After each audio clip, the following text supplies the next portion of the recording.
D2C brands today do not understand how to build a brand or create customer loyalty. Today, marketing has become all about spending ad money on Meta and Google and then tracking how much did we generate in sales. But real brand building is when you create an ad campaign without any direct communication to sell. It's creative, hard-hitting, and what really drives customer love. To understand how it's done, I decided to meet with Nikhil. He's the MD of Perfetti Van Melle, the company behind candies like Mentos, Happydent, Alpenliebe, Center Fresh, and so many more sugary joys from our childhood. I break down with him how companies that do over 3,000 crores of revenue think about building ads that stick and make generations fall in love with their brands.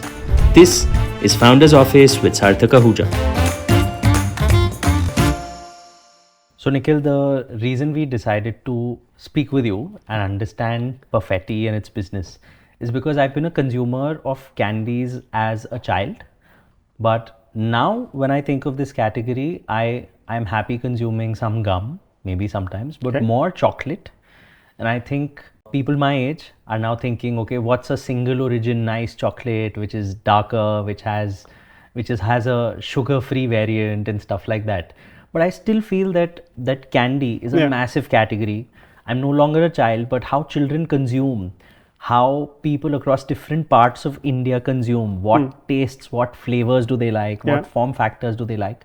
But before we dig deeper into it, the biggest news that I've heard about confectionery is that UPI really killed the market for candies in India.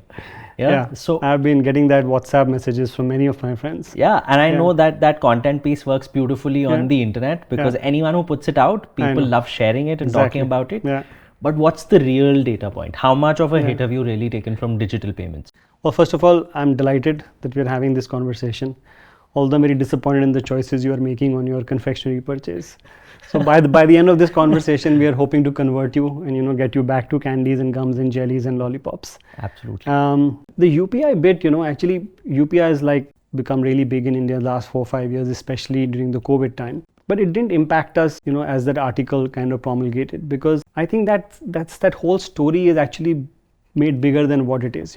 There is obviously instances of people giving change for confectionery, but our classic consumption of candy is basically a kid who's walking back from school and she has 5 or 10 rupees and then she does purchase multiple items. That's 95-98% of our consumption. So it'd be unfair to really say that UPI has had any impact. In fact, the last 2 years our business has grown high double digits, right? Really? So the other aspect is that usually when the retailer gives change, he typically gives products which are high margin, which are smaller players, and PVMs really demand led, because that's why we build our brands. Most D2C founders today know about how much money they spend and what is their customer acquisition cost on a unit economic basis. So if a product sells for 100 rupees, they know they have to spend 30-35 rupees on ads. Till then, they're kind of break even or profitable. Anymore, it'll start being a loss-making proposition. And what most younger brands don't understand is the amount of spend it takes on traditional media like TV, radio, print. I'm assuming most of your spend as a company would be happening on TV, radio. Can you give us some insight on exactly what kind of spends go into, say, running a 10-second ad on TV, or how do you think of media benchmarks, like how much does it cost to get so many impressions and so on and so forth? It's a multi-layered question. So the first part is you have to understand the business we operate in, right? So we are a mass consumption product, right? So we have to go to the lowest common denominator. I give this example many times. Center Fresh consumer is the same sitting inside the Mercedes and knocking on the window of the Mercedes who's begging. Same.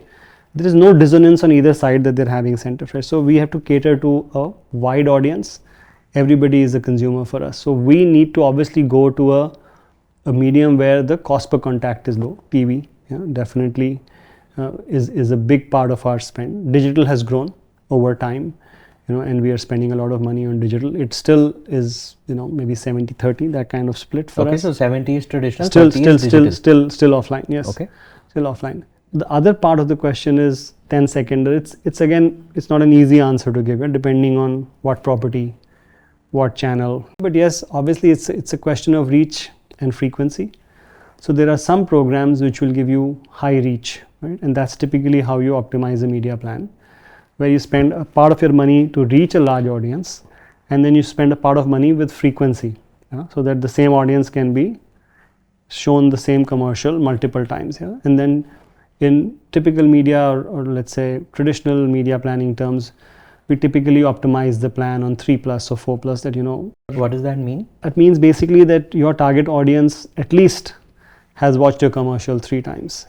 Okay. And the traditional thinking was that 3 times is good enough for a consumer to be positively inclined towards your product if she has been exposed to your commercial 3 times. The same rule didn't apply for a consumer promotion. There you could also optimize your plan on 1+, because there you were only informing the consumer कि Big Bubble के साथ tattoo है, बस उतना ही बताना था consumer को, right? अच्छा, so how does this differ? So if you're educating about a product, if you're 3+, if you're informing about the product attribute, or you're saying there is center fresh जो ज़मान पे रखे लगाम, for example, then you typically want it to, or thematic advertising, in the traditional media terms, you want to expose your consumer 3 times. But if you were just informing them about a new launch or a new flavor, then just once was enough, just so that you could cue consumption. Okay. Before we deep dive into the conversation, I wanted to take you down memory lane and show you some ad films by Perfetti, which actually won awards at Cannes for advertising films.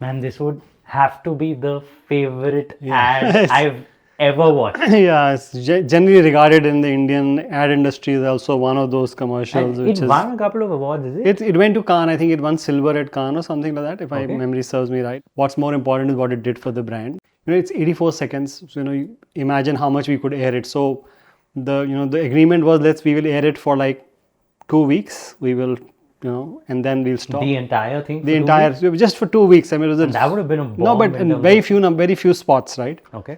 But you didn't need to do anything. I mean, it just got viral and spoken about. And all of these guys are trained Malcolm artists, right? So the director, Ram, at the time, had to source these people, from multiple locations. We watched it for the first time on a big screen in a dark studio. And we would have played it like 10 times, And then there were hugs, and they were like, oh man, just like, we knew we had something spectacular.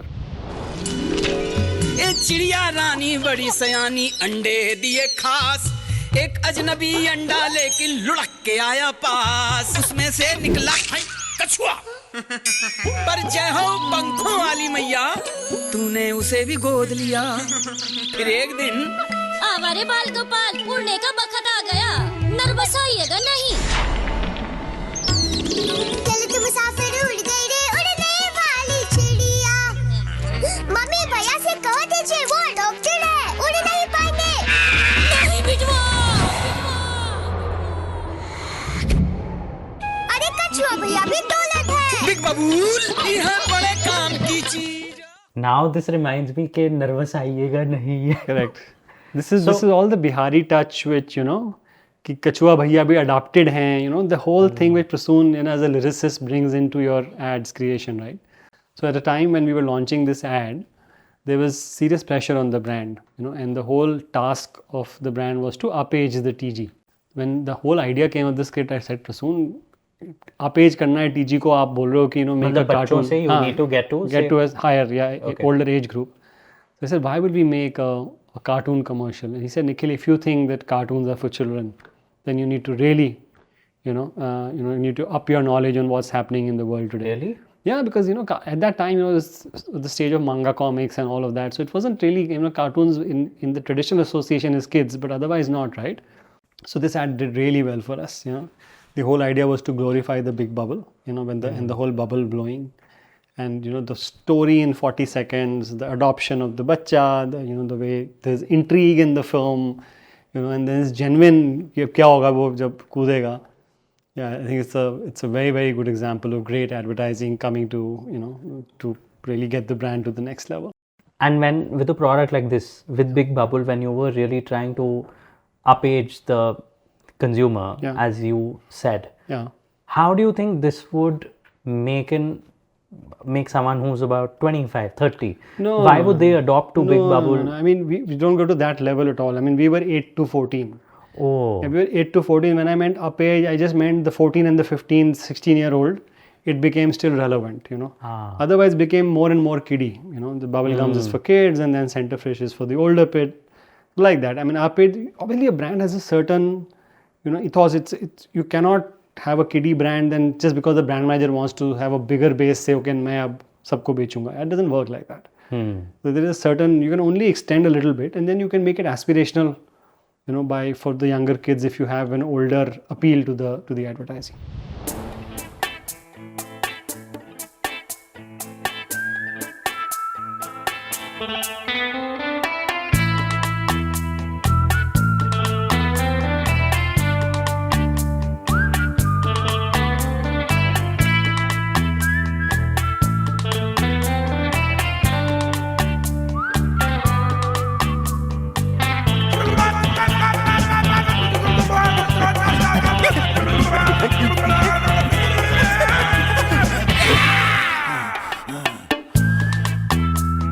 नया centre shock हिला के रख दे. and this I remember is almost like 20 years old. This is, should be 21, I think 2003. Yeah, this ad is credited with really galvanizing liquid filled gums, Center Fresh and Center Fruit are all benefiting because of this ad. It's one of those products which has a small life cycle. It really does well, and then the novelty factor wears off, Really? right? Yeah, because it's a sour, really sour. So you put it in your mouth and you immediately. I remember because it was such a rage in school. Yeah. But I most was in people were giving it to others, as a prank, right? Correct. Yeah. I remember I was in school and everyone during their birthdays would want to take Center Shock just to shock the entire class. Yeah, absolutely. And these are the stories which made the brand popular. But if you look at, and I've shown this ad in numerous B schools, right? What do they teach you in advertising? They say, have an aspirational hero, right? They say the product should be kept in nice, beautiful surroundings when you unveil it. So look at our main protagonist here. Yeah. Look at the drawer in which the Center Shock is kept, And then you should have a nice tagline. It should stay on that tagline for a bit. The product window should be fabulous. It's a liquid filled gum. None of those boxes are ticked in this ad. None of them, right? Yet it makes for such memorable communication, right? People talk about this ad now. At that time, it did really well. I think it went to Cannes. So with a product like this, does Center Shock still exist or no? No, it doesn't. In India, it doesn't. In some parts of the world, it will. In fact, we could, at a certain point in time, do a limited edition. Who knows? Yeah. But when you launch these products, is the company aware that it's going to have a very small life, or that's just joining the dots later? Some of no. We're aware. These things, the innovations. Some of these innovations are short period innovations, and we've experienced in other markets, so we know for a fact that some things like this will only work. So it's almost like it'll also benefit the mother brand, which is Center Fresh. Absolutely. I mean, the whole Center portfolio, Center Fresh, Center Food, greatly benefited by something like this. Got it. Yeah. What I studied is confectionery has chocolates, it has gums, it has candies, and then there's also Indian mithai or traditional sweets. Since you're competing in gum and candies, where are the double-digit growth coming from? Is it a specific SKU or a product that you think, or a particular consumer segment that's really rapidly growing and adopting this? Yeah. So first of all, the distinction is that we are a sugar confectionery company. So we don't operate in chocolates. Obviously, we don't operate in the mithai segment, right? Our subsegments are gums, candies, jellies, lollipops, and then you can say mints. Those are the 4 or 5 segments that which we operate in. Last 2 years, our gums have done really well. Yeah, the segment which has really grown disproportionately for us is the jelly segment, because that's a new segment in India. We have always prided ourselves on the innovation we bring. So we first started with pectin-based jelly, which is Alpenliebe Just Jelly, and now we are, Chupa is a really big brand for us. We have the sour bears, which you should try. Yeah. They will suit your palate. And then we have, we have the new, let's say, deposited jelly, which we sell in bags, which is really the rage. So because of those products, I think you will see that there's a disproportionate share of growth in the jelly segment. Okay, so can you tell me if a particular product works very well in a demographic based on area or gender or age that you've seen in insights from your sales? You can see some nuances somewhere. So for example, Lollipops, when we launched, typically did really well in the south of India. Okay. I think Lollipops in India was considered to be very kiddie to consumer lollipop. I think in the south of India, because people are less pretentious, I guess, we saw higher propensity of sales there. We had a product called Clome and Gum, which was two gums in a small pack. Really did well in the east of India, where value propositions were important. Do you think most innovation is happening in form or in shape or in flavor? Like if you had to decide today and rank it, yeah, would you say where is it that you see highest ROI as a company? Yeah. Would you rather change the shape or the flavor or the form? I think it's the mouthfeel and the experience where innovation is happening. Yeah? So Okay. you have your candies, you have your eclairs, you have your gums, but jellies is a completely new mouthfeel for the consumer. It's a taste which she has not experienced in India before, and I think that's where there is innovation.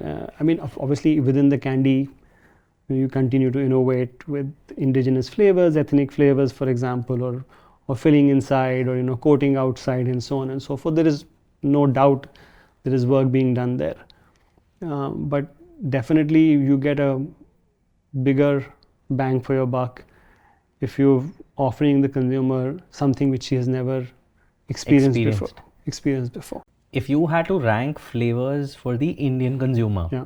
you have a clear understanding of a certain percentage or right at the top from a power law point of view. Is this flavor, which we easily know will be say 40% of our portfolio, is it like there's a chocolate followed by strawberry followed by mango and then everything else? Depends. Watermelon, for example, is really catching up. Really? Yeah. Ultimately, mass acceptance comes with a combination of flavor and mouthfeel and organoleptics, which all of them play a role. But if you were to, let's say, ask me specifically flavor-wise, I would say still strawberry, orange, and mango for India. And because most of your products are 1 or 2 rupee, Yeah. what's the price point distribution like? Do you think 80% would be 2 rupees or sub 2 rupees and then comes something beyond that? Yeah, no. So I think 30% of our business now is 5 rupees and up. Really? Yeah. So, but a large part of our business is the 1 rupee. So we don't have anything at the 50 paisa, thankfully. That story is over. But 1 rupee is also increasingly difficult to sustain. Yeah? I'm sure. Yeah, so, our margins are perennially under pressure with all the commodity prices going up, sugar, glucose, and so on and so forth. It's very difficult for us to, remain at that price point. So we are also actively looking, on ways how to upgrade the consumer to 2 rupees and more. And not only us, Cadbury's is doing it, P&G, Vicks, they just, double the price of their product. So I think slowly the category will move. Typically when we are taking the price up, many things are factored in. What do you give the consumer? What is the messaging? What do you tell her is different? Suddenly the price becomes double, because unlike other categories, there is no mid path for us, because we are burdened with the cross of coinage. Yeah. It's either 1 or it's 2. There is no 130, there is no 170. Correct. Unfortunately. And Then 3 there is also 2. seems a little No, odd. there is no 3. There is no 3. There is 2 and then there is 5. Unlike other categories, coffee, tea, shampoo, oil, you can go to 62, 65. The other challenge for us is we are a really small product. So shrinkflation is more visible for us than it's visible for chocolate. Correct. Yeah. So Lots even of if you take people- the grammage down from 3 to You 2.5, Yeah, you try and value engineer in many ways, but I'm just saying they have limited runway there. Unlike other food products, chips, for example, or Coke and Pepsi. So what do you think would be, broadly, what do you think would be per capita consumption based on children? Or what is the multiple of difference that you see? I mean, must be huge. Must be 1:15, I think. Possibly. Really? Yeah, for sure. See, the reason for that fundamentally is that, India, the consumption of or the purchase of confectionery is a single party decision most of the time. One kid goes shop one candy. It's 2 gram. In the Western world, it's a bipartite decision. So you basically go to a modern trade store with your parent. You ask your parent. You typically buy a bag which is 60, 80, 100 grams. Also, confectionery is bought in many Western markets as an item for home. So it forms a part of your basket. You always keep candies at home and so on and so forth. India, that's really not the case. Typically you will buy candy at a shop and that's it. Consumption is at that point in time. Whereas, so there is no comparison in terms of the quantum of candy consumed in India. Still far, far lower. Now, I know before this you were the MD of PVM at Vietnam. And before that you served your stint in the Philippines. Do you think there is a difference in the way consumers consume in these 3 markets? Yes, so Philippines had this, really small stores called the Sari stores, akin to our Kirana shops. Sari stores, yeah. Okay. So they were very, very similar, but they were far smaller in size and they kept far fewer number of products. Then we had 50% contribution from modern trade, and 7-Eleven, and these big chains were there in the Philippines. But I would assume they would also be selling packets. And not really they were individual packets. units. They were packets, yeah. So there was a lot more packet consumption and purchase in the Philippines compared to India? Was half and half. Philippines was half and half. That's actually a lot. That's because that's the way trade has evolved there, right? And that's the way we were always thinking modern trade would also evolve in India. It's not gone that path in India, unfortunately. But but Vietnam is very different. Vietnam also, in the general trade, people bought packets only. So the mono market, like India, which is all these jars on the shelf and this one lollipop and one jelly pack, it doesn't work like that in Vietnam. So from a distribution perspective, now that most consumer brands are leveraging on quick commerce, tier 1 consumer, higher spends on their basket, do you think something like packets for the tier 1 consumer could be an area that you guys would quick commerce get into? For sure is doing well for us also. Is on it a small base. Currently, what is the percentage like? On a small, nothing, 1.5% of our 1% of our business. And how's the behavior different there?